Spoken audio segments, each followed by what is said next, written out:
Here we are on the porch of St. Francis House, and Emmett and Otis and I are about to take you on a walk of the neighborhood.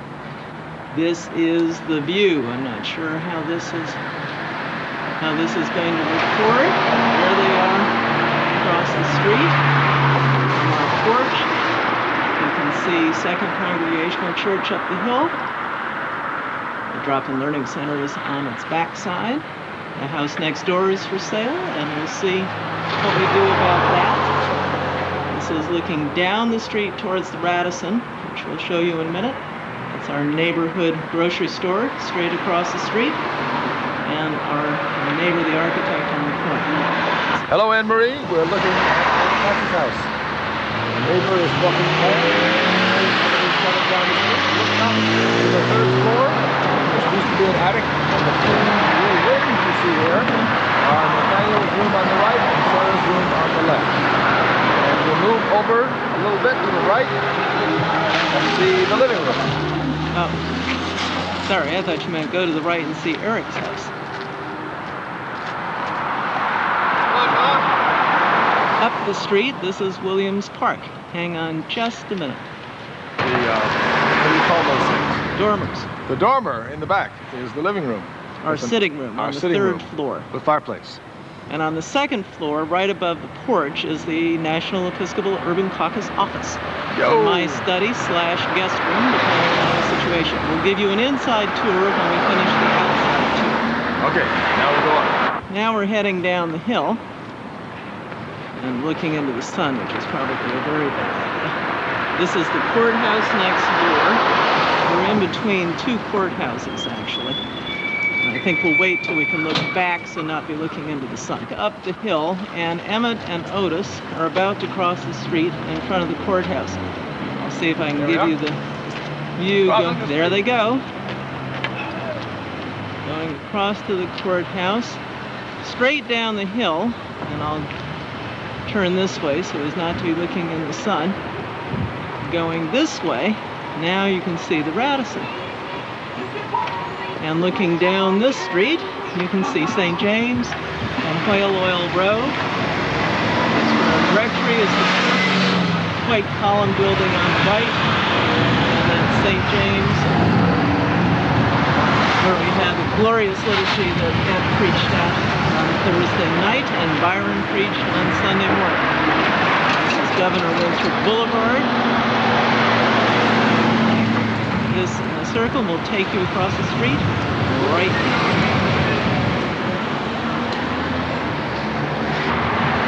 Here come Emmett and Otis coming down past the courthouse. Otis inspecting the morning newspaper. And now we're looking down State Street, which is the main drag. This is the Guard Theater, which I used to come to the movies, and has just been renovated after a long period of disuse into an art center that includes the Eastern Connecticut Symphony. My father remembers coming over for vaudeville for the Velvet Mill in Stonington every week. They used to have that kind of series. Down this way, this is looking down State Street. There are lots of vacant buildings, but the tall building on the left is where my aunt lives. That's her apartment under the ballroom floor on the 10th floor, and it's been rehabbed into senior citizen and disabled housing. It's wonderful. It's a great view from the top. The main problem with State Street is all the vacant buildings dating from the walls in the 50s. This is part of what we covered on the tour. This is the library that was the house that Bird Coop built. Sarah doesn't like to talk about it. The city historian talked about it because they used to do fertilizer back in the trailing sheds inside.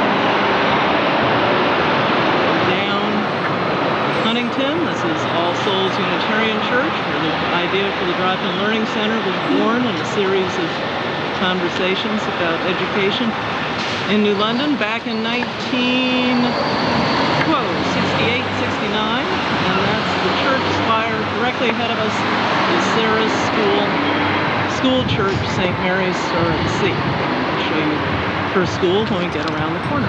In front of the Unitarian Church. And here's my riddle for you. What do you get when you cross a Unitarian with a Jehovah's Witness? Answer. Someone who goes door to door, but can't remember why. I'm now trying out the zoom on the zoom lens to see if we get better reception on this leg of the journey. Sorry if it was fuzzy before. Sarah's the one who really knows how to use this thing, but she is to be in school this morning, and we have to return this before she gets home from basketball practice. So I'm afraid we're stuck. We are doing the best we can under the circumstances. This is Huntington Street Baptist Church across the street from St. Mary's. Since we don't have a gym, we've been using theirs. The basketball team is showing remarkable courage in the face of a growth season. Looking around our block, down the hill. This is the way we would more or less come to school in the morning.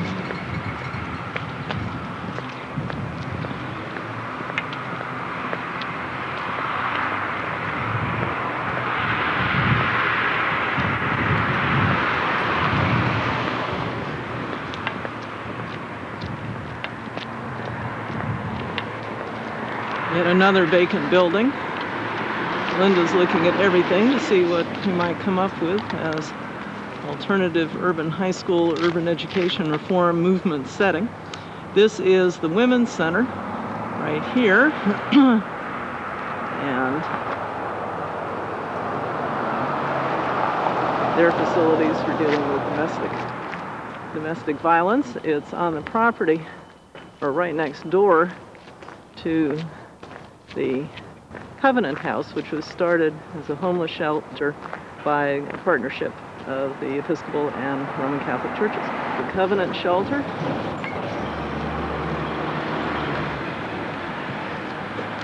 And right behind it is Sarah's school.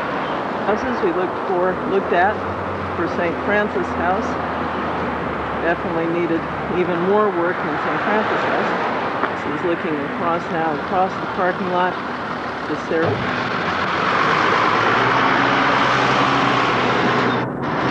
And that's St. Mary's School. Used to run K through 8. Last summer they eliminated the 6th, 7th, and 8th at the last minute, and we'll see what sort of renewal may be able to be accomplished between now and the end of the term. Sarah is a 5th grader. This is the Hempstead House, which we didn't visit as part of the museum tour, but is part of the older housing in the city. School again, coming down. See where we've been. Covenant Shelter, you can just see the Mohegan peeking out from the top. And this is looking up quite to some of the housing that's been rehabbed by different community groups. It's a drug treatment center. Immediately on the left, SCAD. And behind that is the Elks building. And behind that, the SNET building, which is closed up and looking for someone to do $2 million worth of asbestos removal. From what was the Saltonstall School and is now houses OIC. Stephanie Collier, who met with the Economic Justice Group, she's a member of St. James and is Community Economic Development Group. Here we are moving up Hempstead Street. Got Hempstead House on this side. We have Saltonstall on the other. And we're walking into one of the historic integrated neighborhoods in the city. The Hempsteads, as were many of the wealthy people in New London during the colonial era, were slave owners, and housing for freed Africans, African Americans, was built in this neighborhood right up the hill. And you'll see some of that in a moment. These are some lovely old houses which have been falling apart, and this one Someone has just started rehabbing all of it, which is very nice to see because it has been falling apart the entire time that we've been here. This is where one of his classmates, Andrew, lived when he moved to Virginia. And now we're looking up the street, up Hempstead Street, and there's one of the vacant lots. It's a question as to whether Shiloh Baptist is going to make parking lot here or a park. This is Shiloh Baptist Church, the historic African American churches in the area, which was built, transformed a jail into the church.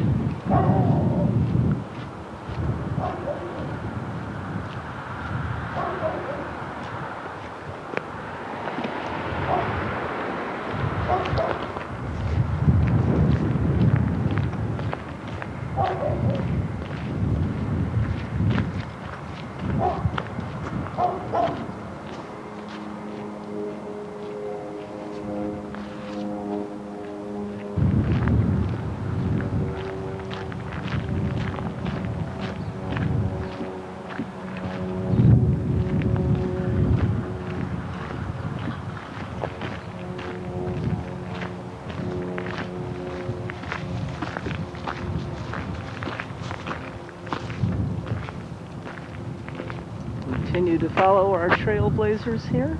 Come on.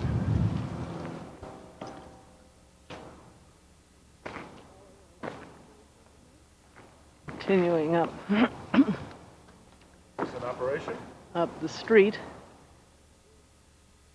Hi. coming off Home Street to the back of the block that we're on,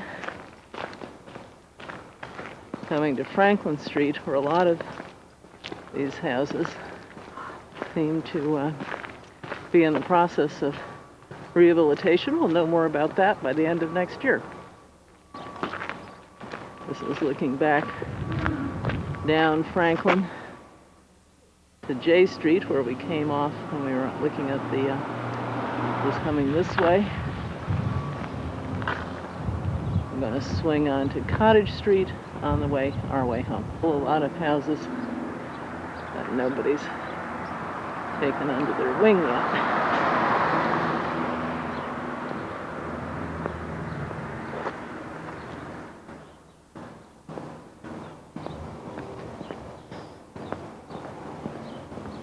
The big high-rise is senior and disabled housing off of Williams Park, which is right next door to St. Francis House. Planned Parenthood building. And now we're looking back towards Shiloh and its new Family Life Center, which houses the charter school for arts, performing arts. Now we're on Cottage Street.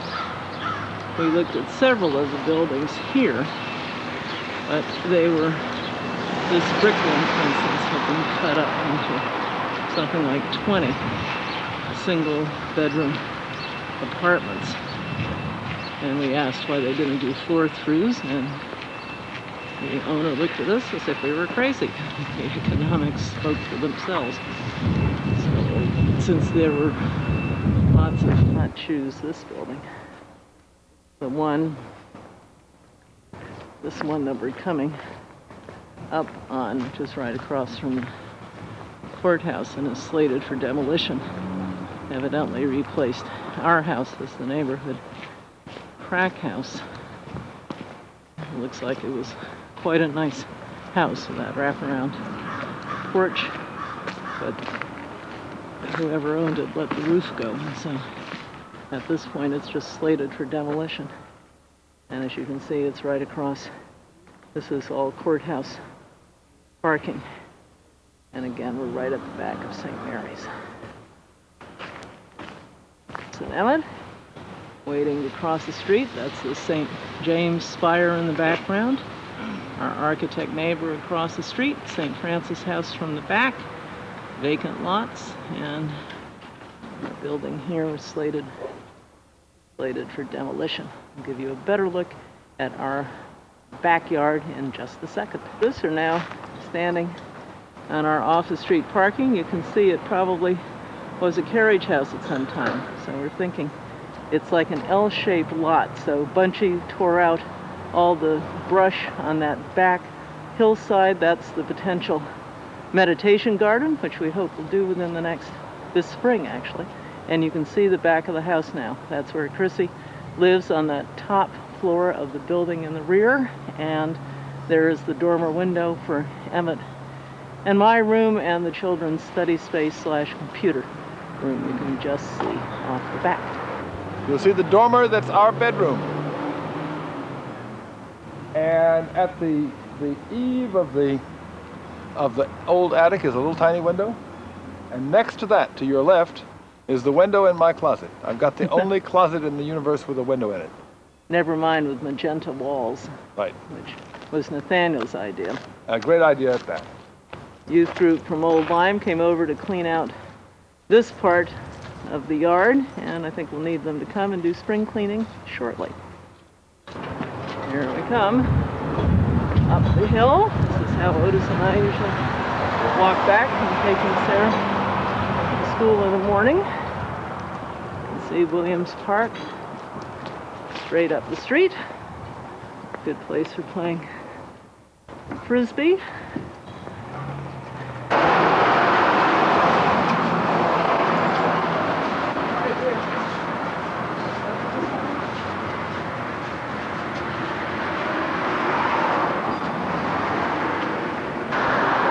Welcome to St. Francis House. Come right in. This is Otis, the sturdy guard dog, who will bark as long as you're outside, but once you get inside, he will lick your hand.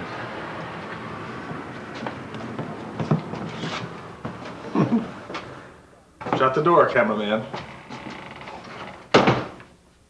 All right, come now into the chapel.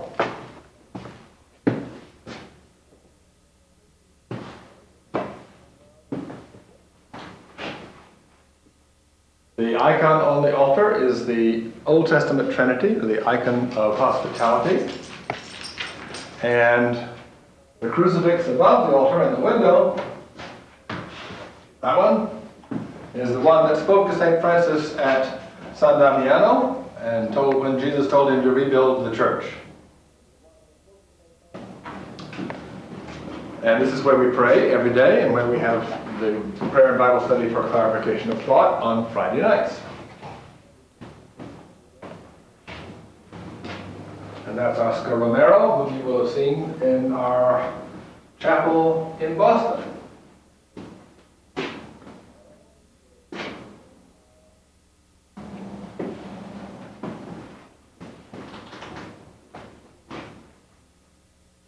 And there's guard dog Otis again, looking out the window. As he does at morning prayer every morning. All right, come on in. These are my violets, which don't do nearly as well as your violets.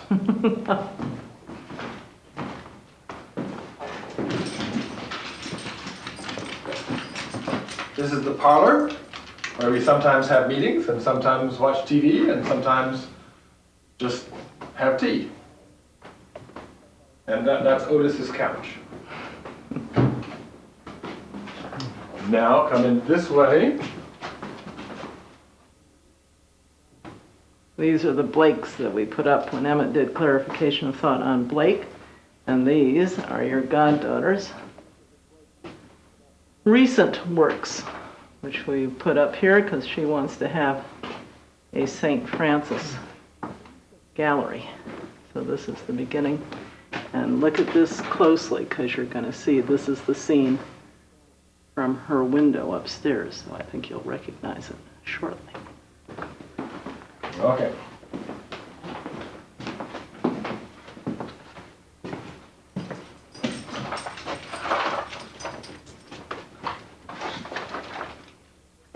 And this is the study and the library. These are the books. As you you can see, there's a little bit of room left for more books. And built the bookshelves. A major challenge, as there is not a square corner in the entire house. Shelf by shelf, because each one had to be curved to fit the wall, which, as you can see, is not the same height on the right as on the left, but it's also sway-backed in the middle. So, never a dull moment. Here's the new database for the Urban Caucus taking shape.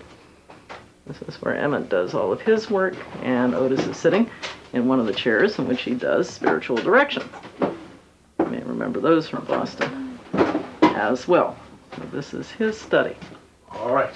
And at some point, we're going to blast the hole through this bathroom because we no longer need this bathtub. So there will be a hallway coming directly into the house this way, and we'll leave, this will still be the toilet under the stairs, for Nathaniel, a godfather present. So this will still be here in one form, but then this will be new hallway and new storage space. This is where Aunt Dory manned or womaned the telephone during the entire caucus, so when people were calling from various points, there would be someone to answer the phone.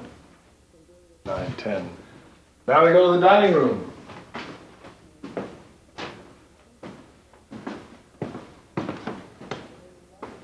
The dining table has Caucus and St. Francis House papers all over it. But ordinarily we can feed 20 people in here, and we do every Friday night, just about.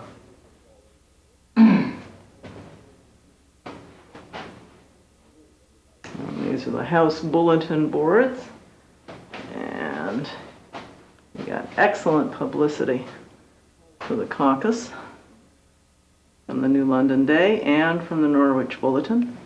A wonderful picture of Linda, which we're going to get copies of, and a nice picture of Emmett and me as well. And this is our banquet speaker, David Hornbeck. And this is the kitchen, where I cook. And Chrissy. And Chrissy. And other people. We served the board soup made by the women at York Prison as part of a program that they do, both to learn culinary arts and also to raise money to support community causes, including the Women and Girls Fund here in New London. So that's what the board had for lunch on Wednesday. We're back at the front door. We're going up the stairs. Into the unreconstructed part of the house. This 100-year-old boarding house. Unfortunately, the second floor did not get changed, just the downstairs got changed. I'll take you into the front office. And if you come to the right, this is Anne's study. And a guest room if need be. That chair in the back there folds out into a bed. I don't think it would be too comfortable. Then turning around, welcome to the Episcopal Urban Caucus office and the EUC computer.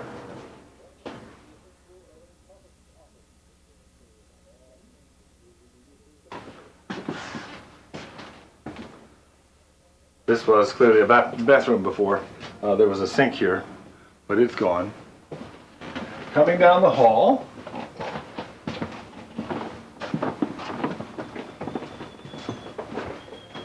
here is a little kitchenette, which has the sink and the stove that used to be in the chapel. Clearly was a kitchenette before to serve the, I guess, 3 units that were on this floor.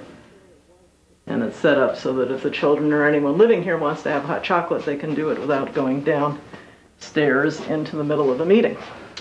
This is Armando's suite. 2 rooms. We won't go into there. And this is the laundry. This is with the laundry. Aunt Dory. Aunt Dory folding the socks. Right. With her usual Some things don't mismatch. change. Some things don't change. True. And this is the most elegant room in the house. This is the guest room, and it was made over by hand by the people of Calvary Church for Father Julius Bwambali from Uganda, who stayed with us for 3 months this winter. The attic, as you can see from various lines, but there are dormers put in here, which you saw from the outside view, and this is the living space. The door to the left is our bedroom, which is a mess, so we're not going in there. Because This the cat is is a gas fireplace. And coming around here, this is the computer that Anne and Nathaniel share. It's on this that she sends you her emails. Sarah spent a good part of time getting ready for everybody to come visit. This is her room. This is Sarah's room. And you want to see Sarah's view, which she drew in the picture that we saw downstairs just a minute ago. You can see she did a really terrific job on it.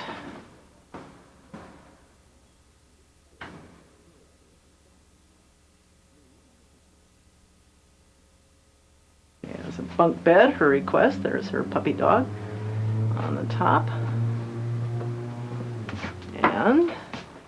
And she has a walk-in closet, which she has also very recently done an excellent job of rehabbing. The children picked the designs, the paint, and everything, and did a lot of the work on each of their rooms. On his big wall, which he had all of us participate in doing as a joint project. And it really is wow. This is his reading armchair that he got for his birthday. The view from our bedroom window, you can, in the winter time, you can see through the trees, you can see the ocean at St. Mary's Church and the courthouse right across the street. And this was my Christmas present from Sarah, one of her drawings that I particularly liked. We will last just a minute longer. We'll show you the back part of the house and the separate apartment, which is where Chrissy lives.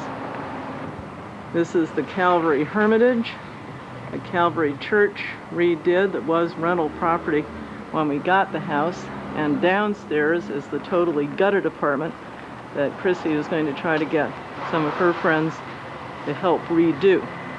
And this is our postage size stamp backyard. Walking down to the end of the lot, here's the top of what Bunchy did, and you can see where our off-the-street parking is at the bottom, and this is where we'll have the meditation garden, and you can hear the bells of St. Mary's in the background to wish you a fond farewell from St. Francis House. We hope to see you soon. Take care. Love from all of us. Bye.